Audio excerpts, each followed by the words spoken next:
नमस्ते दोस्तों, मैं रीना हूँ। आज मैं आपको एक ऐसी घटना के बारे में बताने जा रही हूँ जिसने मेरी ज़िंदगी को पूरी तरह बदल कर रख दिया। यह घटना मेरे बेटे की शादी से जुड़ी है, जो एक अविस्मरणीय सस्पेंस और रहस्य भरी हुई है। मेरा बेटा रमन हमेशा से ही शादी करने का बहुत शौकीन था। सोशल मीडिया पर शादी की वीडियो देखकर वो अक्सर मुझसे शादी के बारे में बातें करता था। हालांकि उसकी उम्र अभी शादी के लिए सही नहीं थी। फिर भी रमन की जिद के आगे मुझे हार माननी पड़ी और हमने उसकी शादी करवा दी। शादी धूमधाम से हुई और रमन और उसकी पत्नी राधिका बहुत खुश थे। लेकिन उनकी खुशी ज्यादा देर तक नहीं टिकी।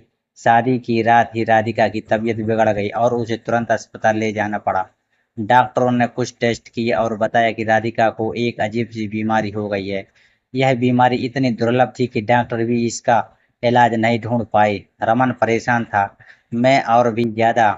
राधिका की हालत दिनों दिन खराब होती जा रही थी और हम लाचार थे। एक दिन रमन काम पर गया था, मैं राधिका के बिस्तर के पास बैठी उसकी देखभाल कर रही थी।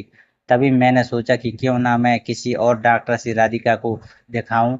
मैंने एक प्रसिद्ध डॉक्टर को घर बुलाया। डॉक्टर ने राधिका का परीक्षण किया और फिर मुझे एक ऐसा सच बताया जिसने मेरे पैरों तले जमीन खिसका दी। डॉक्टर ने कहा कि राधिका को कोई बीमारी नहीं है, बल्कि उसे जहर दिया गया है।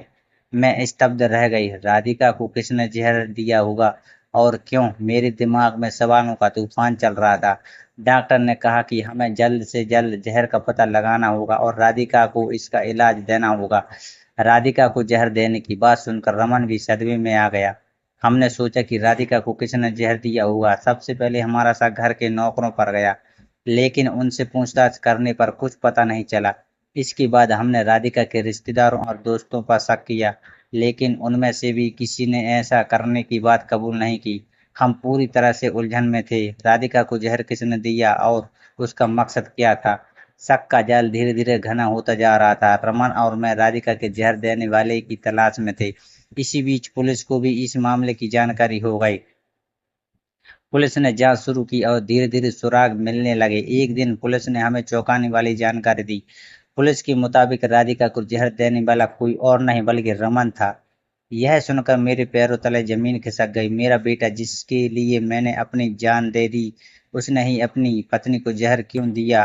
रमन को गिरफ्तार कर लिया गया। पुलिस पूछताछ में उसने अपना गुनाह कबूल कर लिया। रमन ने बताया कि उसने राधिका से शादी इसलिए की थी क्योंकि उसे उसकी दौलत चाहिए थी। लेकिन शादी के बाद उसे पता चला कि राधिका के पास उतनी दौलत नहीं है जितनी उसने सोचा था।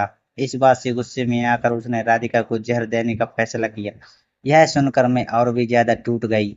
जिस बेटे को मैंने पाला था, जिस बेटे पर मैंने भरोसा किया था, उसने ऐसा घिनौना काम कैसे कर सकता था? रमन को सजा मिली और राधिका धीरे धीरे ठीक होने लगी, लेकिन मेरे लिए यह घटना एक गहरा आघात बनकर रह गई। आज भी मैं सोचती हूँ कि क्या मैंने अपने बेटे को सही तरीके से नहीं पाला? क्या मैंने उसे प्यार और स्नेह नहीं दिया? यह सवाल मेरे मन में हमेशा के लिए गहराई में बस गए। तो दोस्तों, अगर आपको मेरी कहानी पसंद आई है तो कृपया मेरे चैनल को सब्सक्राइब करें और घंटी दबाकर सभी नोटिफिकेशन चालू कर लें ताकि आपको अगले वीडियो की सूचना सबसे पहले मिल सके। आपके प्यार और सपोर्ट के लिए धन्यवाद।